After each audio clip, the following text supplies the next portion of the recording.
बिस्मिल्लाहिर्रहमानिर्रहीम अस्सलाम वालेकुम। Welcome back to my channel. कैसे आप सब? उम्मीद करती हूँ सब खैरियत से होंगे और मैं भी आप सबकी दुआओं की वजह से और अल्लाह पाक के फ़ज़ल की वजह से बिल्कुल ठीक ठाक हूँ। और आज का जो व्लॉग है ये है जी हरीपुर मंडी का। हम लोग यहाँ पे गए थे सब्ज़ी और फल परचेज़ करने।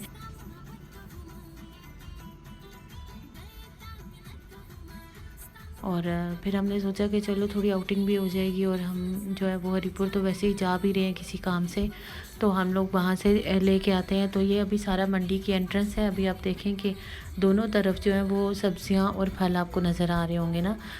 तो यहाँ पे फिर हम पार्किंग साइड पे जा रहे थे गाड़ी पार्क करने के लिए। और बहुत बड़ी मंडी है ये हरीपुर।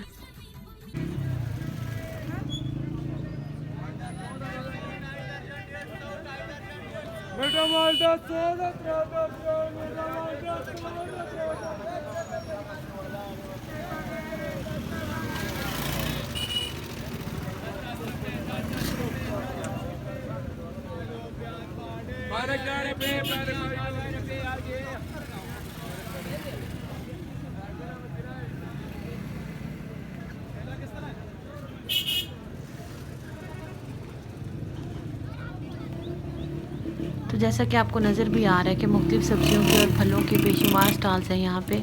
तो यहाँ पे एक हैं जिससे हम हर दफ़ा जाके सब्ज़ी वगैरह लेते हैं, तो हम उन्हीं की तरफ जा रहे थे। तो बस यहाँ पे उनकी शॉप आ चुकी थी और यहीं से हमने सारी सब्ज़ियाँ ली थी।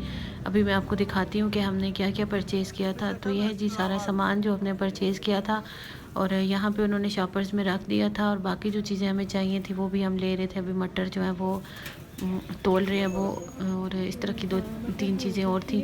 तो यहाँ से फिर ये जो है वो सारा सामान जो है ये लोग खुद फिर गाड़ी में रख के आ जाते हैं। तो उसके बाद फिर हमारा एक काम था जी वापसी पे मोटरवे से हम लोग आए थे इस्लामाबाद।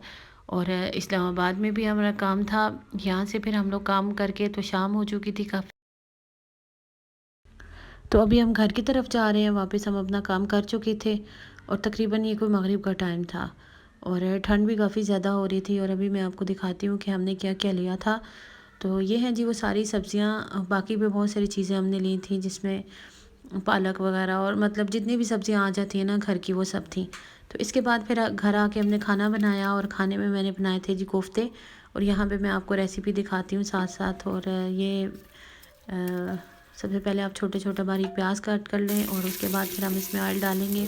ऑयल डाल के जब इसको अच्छी तरह से हम भून लेंगे, बहुत ज़्यादा नहीं इसको भूनना के ताकि ये ब्राउन हो जाए, बस थोड़ा कच्चा कच्चा सा रहे प्याज।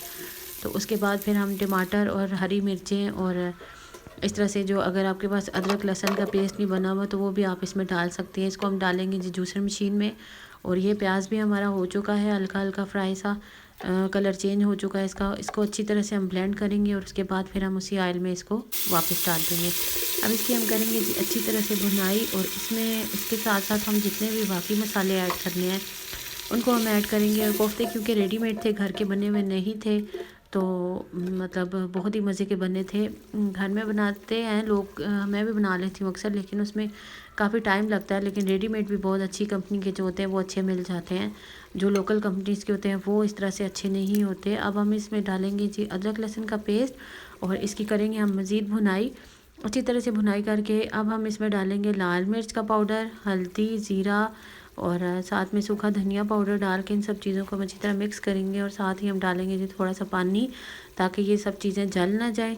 और उसके बाद जो है इसको हम थोड़ी देर ढक के रख देंगे ताकि जब इसका ऑयल निकल आएगा मसाले का तो फिर हम इसमें डालेंगे कोफ्ते।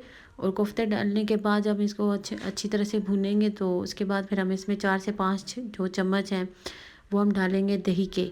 तो दही की वजह से जो है वो कोफ्ते काफ़ी सॉफ्ट से बनते हैं और इसका टेस्ट भी बहुत अच्छा हो जाता है। और बहुत ही मज़े के ये कोफ्ते बने थे।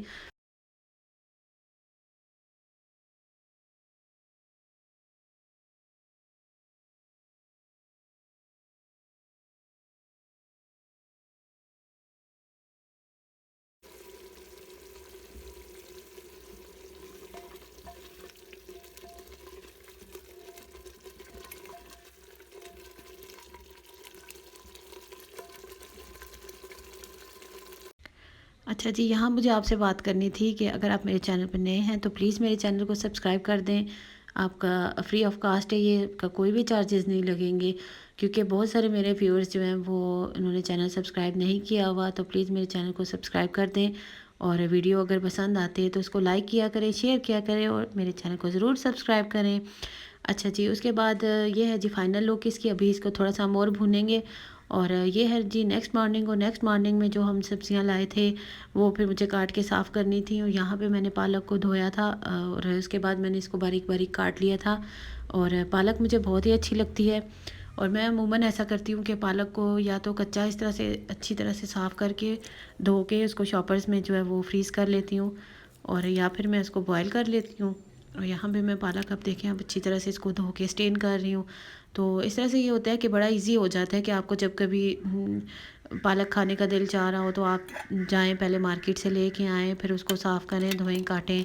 तो ऐसे अगर फ्रिज में पड़ी हो तो बड़ा इजी हो जाता है, जब भी आपका दिल चाहे तो आप उसको निकाल के बना सकते हैं।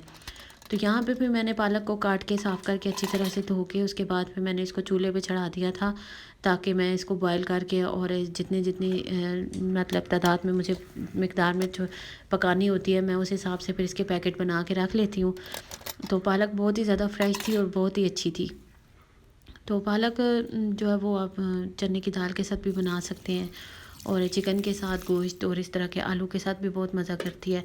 तो इस तरह से फिर मैंने इसको बॉयल करने के लिए चूल्हे पे रख दिया था और साथ में बाकी काम भी देख रही थी। और हम लोग लाए थे जी धनिया, और धनिया भी बहुत फ्रेश था। तो मैंने धनिया को भी क्या किया कि छोटा छोटा काट के अच्छी तरह से, तो इसको मैंने पहले काफ़ी देर पानी में डिप किए रखा ताकि इसकी सारी मिट्टी निकल जाए। और यहाँ पे मैं इसको स्टेन कर रही हूँ। और स्टेन करने के बाद मैं आपको बताती हूँ कि मैंने इसका क्या किया था। इसको मैंने ऐसा हरा जो है वो फ्रिज में नहीं रखा, क्योंकि ये बड़ी जल्दी ख़राब हो जाती हैं। तो मैंने फिर इसको स्टेन करने के बाद जो है वो एक चारपाई के ऊपर धूप के कपड़ा बिछा के, और मैंने फिर इसको उसके ऊपर फैला दिया था। और धूप चूँकि बहुत ज़्यादा अच्छी थी तो इसलिए फिर ये ड्राई हो गई। तो इस तरह से ये देखें, अब मैं इसको अब धूप पे डाल दूँगी और 2-4 दिनों में ये जो है बिल्कुल बहुत अच्छे से सूख जाएंगी। तो ऐसा होता है कि कभी आपके पास हरा धनिया नहीं हो तो आप फिर इसको सालन में यूज़ कर सकते हैं, और ये बहुत ही मज़े की लगती है। अमूमन जो शोरबे वाले सालन होते हैं तो उसके ऊपर तो इसका बहुत ही अच्छा टेस्ट आता है। तो अभी मैं आपको दिखाती हूँ कि जो रॉ हल्दी होती है वो कैसे होती है। ये देखें जी, ये हम लाए थे हल्दी, और ये काफ़ी बड़ी बड़ी है, और कितने बिल्कुल प्योर और ऑर्गेनिक हल्दी। तो बाज़ार की जो है उसमें आपको पता है हर चीज़ में ही मिलावट होती है, केमिकल्स होते हैं। तो जो काम हम घर में कर सकते हैं हमें ज़रूर करना चाहिए। तो यहाँ पे मैं अभी निकाल रही थी और ये बहुत ज़्यादा थी, मतलब 5 किलो के करीब थी, और मिट्टी भी इसके साथ बहुत ज़्यादा थी। तो इस तरह से तो धोना मुश्किल हो रहा था। फिर मैंने इसको ऐसे थोड़े थोड़ा करके डिप किया था बर्तन में, और डिप करने के बाद इसको काफ़ी देर पानी में रहने दिया। और इसकी जब मिट्टी अच्छी तरह से उतर गई तो फिर मैंने जो किचन में ब्रश यूज़ होता है छोटा, जिसके साथ हम अपने जो टोकरियाँ वगैरह होती हैं प्लास्टिक की वो धोते हैं, उसके साथ फिर मैंने इसको अच्छी तरह से रगड़ के साफ़ किया था। क्योंकि इसके साथ अगर मिट्टी रह जाती तो वो मिट्टी भी हमारी सेहत के लिए बहुत नुकसानदेह होती है।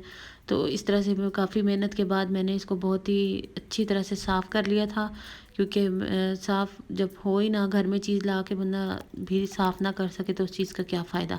तो यहाँ पे आप देखें कि ये कितनी अच्छे से साफ़ हो चुकी है, कोई भी मिट्टी जो है इसके साथ बाकी नहीं रही थी। और बहुत ही अच्छी तरह से साफ़ करके फिर मैंने इसको काटा था अलग अलग करके, और काफ़ी टाइम लग गया था मुझे इसको मतलब साफ़ करने में ना। तो इस तरह से फिर इसकी मिट्टी निकालने में भी बहुत दफ़ा धोना पड़ा मुझे, और काफ़ी मेहनत का काम था, लेकिन मैंने भी हिम्मत नहीं हारी। अच्छा जी, यहाँ पे काटने से पहले इसको हमें क्या करना होता है जी, हल्का सा बॉयल करना होता है, क्योंकि इसका जो कलर होता है वो पक्का हो जाता है। तो यहीं पे मैं फिर इसको जो है थोड़ा थोड़ा करके बॉयल कर रही थी, और बॉयल करने के बाद इसको थोड़ी देर उसी पानी में डिप करना करके रखना पड़ता है, ताकि इसका जो कलर है वो अच्छी तरह से पक्का हो जाए, कच्चा कच्चा नहीं। तो यहाँ पे जो है मैंने अब इसको अच्छी तरह से बॉयल कर लिया था। बहुत ज़्यादा भी नहीं बॉयल करना होता कि बस इसको आप सॉफ्ट कर लें। तो सॉफ्ट कर नहीं करना होता है इसको, बस हल्का सा गर्म पानी में डाल के और बस निकालना होता है। तो उसके बाद मैंने रात में खाने के लिए बनाया था, क्योंकि ये नेक्स्ट डे का व्लॉग है, तो मैंने मैक्रोनीस बनाए थे।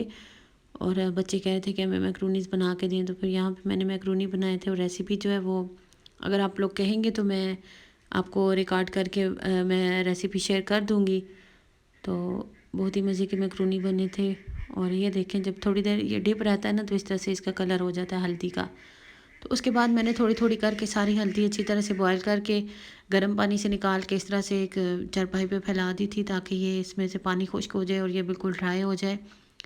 और इसके बाद फिर मुझे इसको कट करना था। और हल्दी के आपको पता है बहुत ज़्यादा बेनिफिट्स हैं, और सर्दियों में तो वैसे भी आप इसको रात में अगर दूध में डाल के 1 चम्मच पीते हैं तो आपकी सेहत के लिए बहुत अच्छी है, क्योंकि ये जोड़ों के दर्द की वजह से जो हमारे बुज़ुर्ग हैं उनके लिए बहुत मुफीद होती है। और इसी तरह से एंटीबायोटिक है, इसके और भी बहुत सारे बेनिफिट्स होते हैं। आँखों की बीनाई को भी तेज़ करती है, और मतलब काफ़ी सारे जो ज़ख़म होते हैं ना, हमारे अंदरूनी चोटें होती हैं, हमें पता नहीं चल रही होती, तो उनमें भी ये काफ़ी बेनिफिशियल है। तो यहाँ पे ये कुछ दिनों की काफ़ी दिन हो गए थे, इसे 3-4 दिन के अंदर अंदर ये फिर अपना इस तरह से ड्राई हो चुकी थी। और ये है जी इसकी फ़ाइनल लुक ड्राई होने के बाद। तो ये देखें कुछ तो इस तरह से टूट रही थी, लेकिन अभी थोड़ी बहुत जो है वो कच्ची थी। तो इस तरह से तो फिर पिस नहीं सकती, ये काफ़ी टाइम लगता है इसको सुखाने में। तो खैर फिर ये इस तरह से सुखा के फिर हम इसका पाउडर बना लेंगे और आराम से घर में यूज़ करेंगे। और ये देखें जी गाजरें बहुत ही प्यारी और फ्रेश गाजरें थी, बहुत ही खूबसूरत थी, कितना प्यारा कलर आ रहा है इनका। तो ये भी मैंने क्रश करके फिर गाजर के हलवे के लिए जो है वो रख दी थी साथ में, क्योंकि फिर इस तरह से आपको पता है सब्ज़ी कई दिन पड़ी रहे तो ख़राब हो जाती है। तो ये था जी मेरा आज का व्लॉग, उम्मीद करती हूँ आपको अच्छा लगा होगा।